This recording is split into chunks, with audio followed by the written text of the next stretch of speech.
Shalom, meus amigos, um bom dia a todos vocês nessa linda manhã na cidade santa de Jerusalém.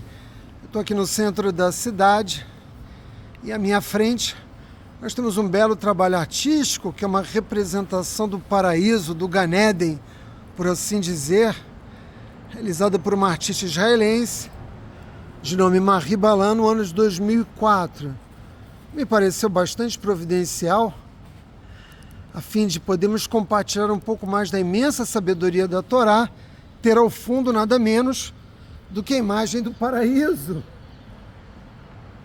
E como todos vocês sabem, o povo judeu no mundo todo vai fazer a leitura da nova porção semanal da Torá, que nesse Shabat corresponde a Parashat Korach. Todos nós que estudamos a Parashat Korach conhecemos bem o levante, a rebelião, a revolta que Korah e seus aliados, sobretudo Datã, Avirã e mais 250 sábios do povo judeu, empreenderam contra Moshe Rabbeinu e Aron. A natureza da contestação estava no fato de que Aron havia sido entronizado com a coroa da Keuná, da santidade. A saber, o povo judeu tem 3 coroas, a primeira do reinado, e essa naturalmente se encontrava com Moshe Rabbeinu, porque ele era o líder do nosso povo, havia nos retirado do Egito. A segunda coroa é a coroa do sacerdócio, daqueles que vão servir a Kadosh Baruch Hu e o povo judeu, primeiramente no Mishkan, depois no Beit HaMikdash, e até os dias de hoje, em cada sinagoga espalhada pelo mundo. São os Kohanim, os sacerdotes do povo judeu. E na medida em que Aron foi entronizado nessa função, houve uma subdivisão da tribo de Levi, uma vez que Aron e Moshe também eram levitas, assim como Korah, e foi criado então os Kohanim, que no primeiro momento os sacerdotes eram Aron, seus filhos, e ao longo de milhares de anos se constituiriam seus descendentes. E a terceira coroa do povo judeu, naturalmente, é a coroa da Torá. E essa pode estar sob a cabeça de qualquer judeu que estude a Torá, sirva a Kadosh Baruch Hu pelo meio do cumprimento dos mandamentos divinos. Korah contestava a decisão da escolha de Aron, afirmando que essa decisão não havia sido tomada pelos céus, não havia sido Lechem Shammai, mas que essa havia sido uma decisão tomada exclusivamente por Moshe Rabbeinu. Ele questionava Moshe Rabbeinu e Aron, dizendo: vocês tomaram para si mesmos quase todo o poder existente no interior das tribos de Israel. E ele, Korah, que era o mais rico de todos os judeus, um sábio do nosso povo e também um profeta, acreditava que ele seria escolhido por Akadosh Baruch Hu, se houvesse essa confrontação, para exercício dessa função. Nós sabemos que isso não aconteceu, mas essa era a crença de Korah. É óbvio que todos aqueles que fazem a leitura da Torá e dão a essa leitura o foco apenas no significado literal das palavras, vão resumir os eventos da Parashat Korah como uma mera e simples disputa de poder, no qual a autoridade de Moshe Rabbeinu foi contestada por aqueles que pretendiam usurpar o poder que estava sendo exercido por Moshe e por Aron. Mas essa, evidentemente, é uma interpretação muito pobre da Torá, como qualquer interpretação que se limita exclusivamente à literalidade. E para que nós possamos aprofundar um pouco mais essa reflexão, primeiro é preciso dizer que Korah legitimava, ou seja, o que dava base de sustentação de sua contestação era o fato de que toda a congregação era santa. Como assim, Átila, toda a congregação era santa?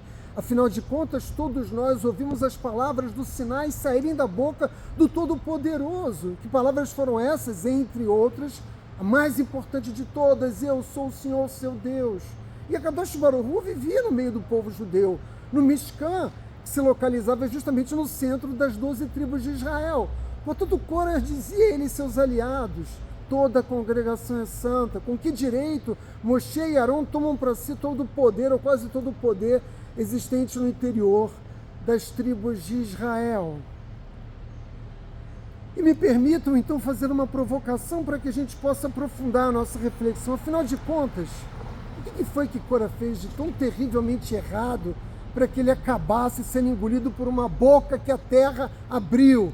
Ele, sua família, toda a sua riqueza, os seus animais, assim como Datã e Avirã e esses outros 250 membros sábios do povo judeu também tivessem em sua vida sacadas. Onde é que foi exatamente que Cor errou? Qual foi essa falha tão trágica que ele cometeu, que teve como resultado para ele, para sua família e para seus aliados um fim tão trágico? E para responder essa pergunta, evidentemente eu vou recorrer aos sábios do povo judeu, e aqui no caso ao Rambam, ao Maimônides. Ele escreve nos seus comentários em Mishneh Sanedrin aquilo que nós vamos passar a conhecer universalmente como os 13 princípios fundamentais do judaísmo, ou popularmente os 13 princípios da fé judaica. Eles viriam se tornar tão importantes, estou travando um duelo aqui com as moscas, eles viriam se tornar tão importantes que passaram a fazer parte da recitação diária que nós fazemos nas nossas tefilot, nas nossas orações, uma vez que foram introduzidos nos nossos livros de oração, no Sidur. E entre os 13 princípios da fé judaica está dito que nós devemos acreditar com fé completa que Hashem é o Criador e o governante de todas as coisas, que Ele é um, que Ele é e sempre será, que Ele é o primeiro, que Ele é o último, que Ele não tem uma forma física, que Ele não tem um corpo e que nada se assemelha a Ele. Entre outros princípios contidos dentre esses 13 princípios. O que Rambam nos ofereceu? Se nós quiséssemos estabelecer uma analogia com um prédio, nós poderíamos dizer que ele nos ofereceu uma planta para que qualquer engenheiro do nosso povo pudesse erguer o prédio do judaísmo. E como vocês sabem, sem uma planta é simplesmente impossível construir qualquer coisa, exceto se for numa favela no Rio de Janeiro. Mas a verdade é que Rambam nos ofereceu as bases conceituais para a fundamentação de toda a experiência judaica. Mas eu gosto de estabelecer como analogia não um prédio, mas um carro. Vejam, um engenheiro automotivo, ele também precisa de uma planta para ele saber passo a passo como construir esse carro. E esse carro pode ser genial, ele pode ser o mais moderno, o carro da Tesla, que todos nós reconhecemos, ou possivelmente possamos reconhecer como um carro de fato muito bom, mas a verdade é que esse carro, ele não pode ser digno de pegar a estrada se ele não passar por uma inspeção detalhada. Ora, qualquer um de nós que tem carteira de motorista sabe muito bem que periodicamente nós temos que verificar o óleo do motor e também o motor, que nós temos que verificar as luzes, todas as luzes, que nós temos que verificar se os pneus estão calibrados e se as rodas estão em boas condições, que nós temos que verificar as emissões de gases, sobretudo se quisermos ter autorização, no caso do Brasil, do Detran, para que o carro possa circular nas ruas. Mas é evidente que se todos esses elementos de uma inspeção, fossem feitos, mas ao final nós identificássemos que o carro não tem freios, ou seja, que estão faltando os freios, nenhum de nós, em sã consciência, colocaria a sua família dentro desse veículo para que ele circulasse pelas vias. Se dentro do veículo faltassem freios, não seria possível, mesmo que o carro fosse o mais moderno do mundo, com todas as garantias, se faltasse essa garantia, simplesmente seria impossível que ele circulasse. A ameaça que Cora representava era justamente de anular a autoridade de Moshe. E a autoridade de Moshe são os freios, que são um ingrediente crítico, sobretudo para o nosso povo, naquele momento da história, porque Moshe Rabbeinu foi quem subiu aos céus e ele nos trouxe as tábuas da lei, ele nos trouxe a Torá, ele nos trouxe todos os mandamentos. Ele era o único homem que possuía o conhecimento necessário para transmitir aos anciãos do nosso povo, aos sábios do nosso povo e a todo o nosso povo as leis que ele aprendeu nos 3 períodos de 40 dias que esteve nos céus, que nós qualificamos como subir o Sinai. Na verdade, Moshe foi bem mais alto do que subir o Sinai. E quando você dirige um carro sem freios, o que acontece? Você desce um poço profundo, que foi justamente o que aconteceu com Cora e seus aliados. A terra se abriu uma imensa boca e eles foram engolidos para a morte, perdendo o mundo vindouro. Quando nós perdemos os freios, nosso caminho é sempre o quê? Para baixo, nunca é para cima. Mas, Átila, Afinal de contas, que autoridade é essa que Cora contestava? Que autoridade era essa que Moshe Rabbeinu tinha? Autoridade da Torá oral. Há uma passagem nessa paraxá que nos diz que Cora, orientado por sua esposa, vai tentar ridicularizar Moshe Rabbeinu. Como é que ele faz isso? Um dos mandamentos divinos da Torá diz que nos fios, nas franjas dos nossos tzitzit, é preciso ter um fio azul. E esse fio terrelet, né, ele é tingido de azul marinho, e até onde nós sabemos, né, a pigmentação para o tingimento desse fio é obtido por meio, né, de um peixe. Como infelizmente o povo judeu perdeu esse conhecimento, nós não usamos mais esse fio azul. Alguns judeus usam, eles acreditam que redescobriram, né, a fonte dessa tinta, mas a verdade é que a grande maioria de nós ortodoxos preferimos aguardar a revelação do ungido de Hashem, do Mashiach, que vai tirar essa dúvida e permitir que nós voltemos a cumprir esse mandamento.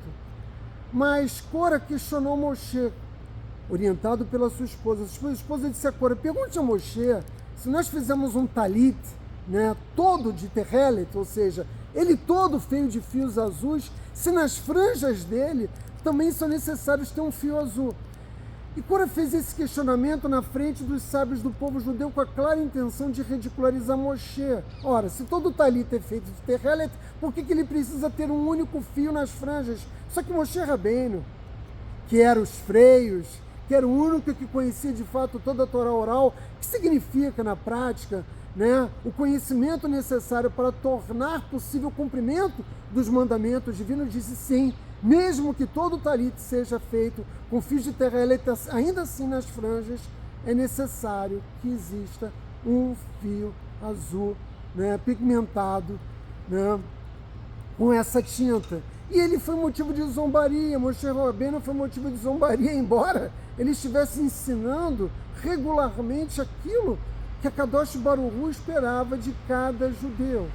O que Cora pretendia fazer, ridicularizando Moshe, não apenas nesse episódio, mas em outros também, foi justamente retirar a autoridade, liquidar com a autoridade de Torá que Moshe Rabbeinu possuía. A mensagem era essa: esse homem que nomeou Aron e que fez essa sua escolha por sua própria vontade, não pela vontade dos céus, não possui de fato as qualidades que ele diz ter para liderar o nosso povo. Portanto, a escolha de Aron não foi movida, né, para servir ao Criador, mas para servir os próprios interesses de Moshe e de Aron. Era essa a contestação que Cora fazia. Ora, nós sabemos que sem a Torá oral é impossível cumprir a Torá escrita. Por exemplo, né, nós sabemos que todo judeu deve utilizar as franjas no seu talit ou em qualquer roupa de 4 pontas, mas nós não sabemos quantos fios devem existir e como eles devem ser trançados. Todo o conhecimento para o cumprimento desse mandamento vem da Torá oral. Nós sabemos que devemos balançar 4 espécies de Sukkot, mas como nós devemos balançar essas espécies no festival de Sukkot? Nós sabemos, né, que devemos comer os alimentos com base numa dieta kasher, mas os detalhes da kasherut só estão contidos nas leis presentes na Torá oral, ou seja, a Torá escrita sem a Torá oral é simplesmente impossível de ser cumprida.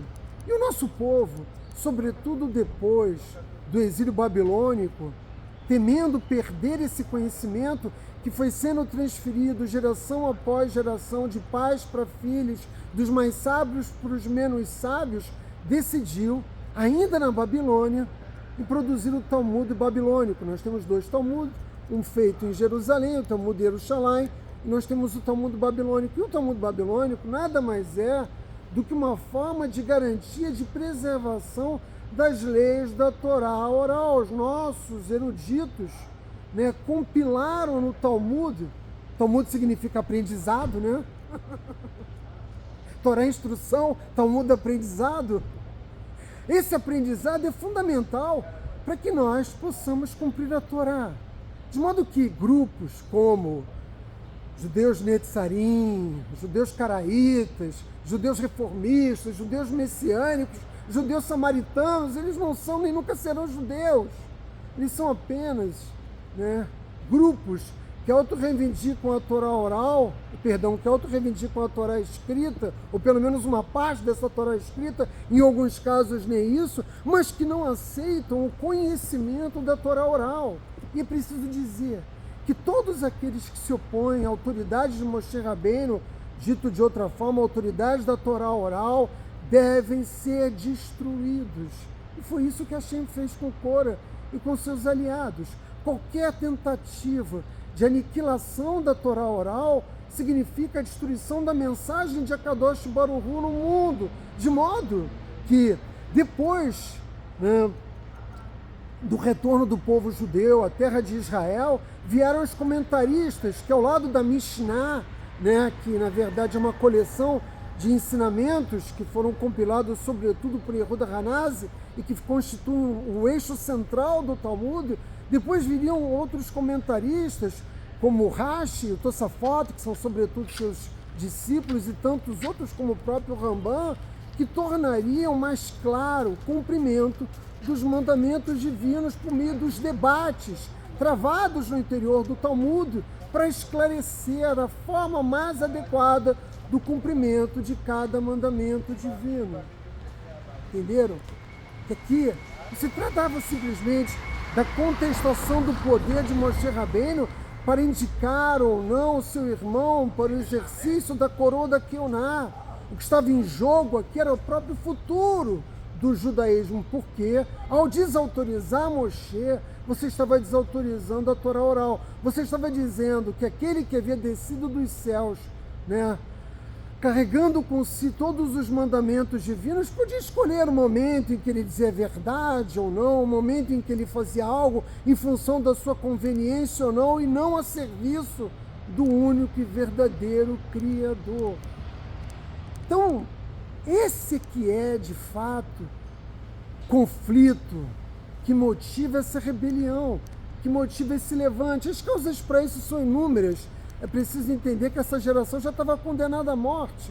Eles já sabiam que ao completar 60 anos de idade, cada um deles iria morrer, né? Ou quase todos eles iriam perecer nas areias do deserto. Havia uma insatisfação, e essa insatisfação, evidentemente, se centralizava na figura da autoridade maior, que era Moshe Rabbeinu. E eu devo, né, para terminar, de oferecer a vocês essa reflexão, lembrar, mais uma vez, que antes da entrega da Torá no Sinai, Hashem diz a Moshe: eu vou entregar a você, conforme está descrito na Torá, eu vou entregar a você a Torá, eu vou entregar a você as tábuas da lei e eu vou entregar a você os mandamentos. Ora, até mesmo uma interpretação literal da Torá nos ajuda a entender que são três coisas diferentes. A Séreta de Brod são os 10 mandamentos que estão contidos nas tábuas da lei, nas Luchot, né? A Torá traz no seu interior os 613 mandamentos, né? Os 613 mitzvot, mas os mandamentos a que Hashem se refere, que vai entregar a Moshe no Sinai e que Moshe vai aprender com os anjos, porque os anjos ensinam a Moshe o cumprimento de cada um desses mandamentos, como ele deve ser executado, são justamente os mandamentos, ou seja, sem esses mandamentos não existe a Torá. E ao longo da história, o povo judeu, ao mesmo tempo que difunde a sabedoria divina, tem procurado defender de todas as formas desses grupos, como eu mencionei aqui, judaísmo caraíta, e eu sempre coloco entre aspas, porque não existe tal coisa, só existe um judaísmo, meus amigos, que é o judaísmo da Torá. Não existe judaísmo samaritano, não existe judaísmo messiânico. Infelizmente, os judeus reformistas não entendem a importância e o significado de preservar a todo custo o cumprimento, né, precioso, fidedigno dos mandamentos divinos. E era isso que Moshe Rabbeinu estava defendendo, não a sua honra, ou a honra de Aron, ou seus interesses. Moshe Rabbeinu defendia a possibilidade de nós mantermos rodando ao longo da história esse veículo que tem sido o povo judeu, né, que tem sido o judaísmo, e carregamos conosco, não na mala, como uma mera bagagem, mas colado aos nossos peitos, a Torá que é do chá, meus amigos, e temos defendido ela a todo custo. Eu quero, para terminar essa mensagem, dizer para vocês o seguinte: essa semana que vai entrar, eu vou visitar o norte de Israel. Eu vou fazer aquilo que poderia ser qualificado como um roteiro de fé. Eu vou a Tibérias, eu vou ao Mar da Galileia, eu vou visitar o túmulo do Rabi Meir Baal HaNes, e vou visitar também o túmulo ainda em Tiberíades de Rambam, a quem eu mencionei há pouco, e vou visitar também a tumba de Rabi Akiva. E no dia seguinte eu vou subir para Esfat e vou ao túmulo de Arizal, do Rabino Yitzhak Luria, e finalmente vou ao Meron visitar a tumba do Rabi Shimon Bar Yochai, meus amigos. E eu vou fazer isso com grande alegria, como faço todos os anos, como faço sempre que eu posso, mas existe uma razão especial para fazer essa viagem na semana que vem, a partir da terça-feira. Eu quero mobilizar as pessoas, né, nesse momento tão delicado que Israel atravessa, para apoio completo às forças de defesa de Israel. Muitas pessoas não entendem que nós judeus nos opomos ao alistamento militar obrigatório dos Haredim, porque cada um de nós já se alistou no exército de Hashem aos 3 anos de idade, e não aos 18 anos de idade, como acontece com qualquer israelense ou qualquer judeu que migra, né, fazendo aliaque para Israel, e que nós já estamos nessa guerra e nesse exército desde que completamos o nosso 3º ano de idade, mas que nós temos um compromisso fundamental com a defesa de Israel e de apoio às forças de defesa. Israel está terminando, né, as suas operações militares em Gaza com a completa destruição do Hamas, mas nós já estamos há meses em guerra, uma guerra de baixa intensidade com Hezbollah, e tudo nos leva a crer que em poucos dias Israel vai ser obrigado a fazer uma incursão terrestre também no território libanês. Infelizmente, ao contrário do que muitas pessoas possam imaginar, Israel não tem um exército poderosíssimo, né? De fato, Israel tem um exército com uma capacidade tecnológica muito superior aos exércitos do Oriente Médio, mas Israel não tem recursos para manter uma guerra a longo prazo. Nós vencemos a guerra de 6 dias em 6 dias, vencemos a guerra do Yom Kippur em 2 semanas, nós estamos metidos em Gaza há 9 meses, e agora vamos iniciar um outro conflito, como foi em 2006, que é uma guerra em larga escala contra o Hezbollah no território libanês. A IDF precisa de ajuda. Eu tenho acompanhado os equipamentos militares que têm sido entregues aos reservistas, porque todos os homens em idade, né, serviço militar, e também os reservistas, que agora foi estendido para 41 anos de idade, no caso dos homens, e no caso dos médicos até os 45, estão sendo convocados. E a verdade é que Israel não tem equipamento militar para armar da forma mais adequada todos eles. Todas as comunidades judaicas no mundo estão mobilizando recursos. Eu vejo isso nas Keilot, na Argentina, comprando equipamento militar para cada soldado israelense de origem argentina. Aqui em Israel, a sinagoga de Hanan, a sinagoga de brasileiros, faz um trabalho maravilhoso. Eu também tenho dado a minha contribuição, como vocês têm acompanhado aqui na nossa plataforma, e eu quero ir para o norte de Israel, orar nos túmulos, nas tumbas dos mais importantes sábios do nosso povo, pedir por Israel, pedir a proteção desses nossos sábios nos céus, né, junto a Kadosh Baruch Hu, a proteção dos soldados de Israel. Nós perdemos 13 soldados apenas nos últimos 2 dias.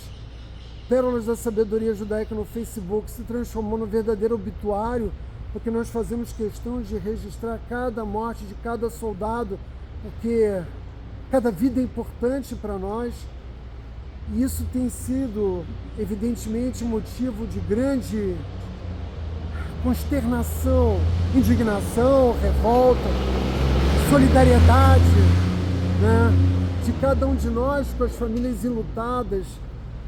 Cada um de nós tem que fazer a sua parte para diminuir ao máximo o número de mortes dos nossos soldados. Então, as comunidades judaicas do mundo inteiro têm comprado capacetes, comprado coletes com placas de cerâmica, assim como os capacetes, visores noturnos para colocar nas metralhadoras, sobretudo no M16, nos fuzis utilizados pelo Exército de Israel. Muitos de vocês podem perguntar, mas o Exército de Israel não provê isso aos soldados? Não. E quando provê de guerras passadas, um equipamento que não está modernizado. Nós temos que fazer a nossa parte. Eu vou pedir mais uma vez a vocês que doem, para que nós possamos... Um capacete custa 1.200 shekalim, equivalente a aproximadamente R$1.800. Um colete custa 3.000 shekalins. E são necessários as centenas.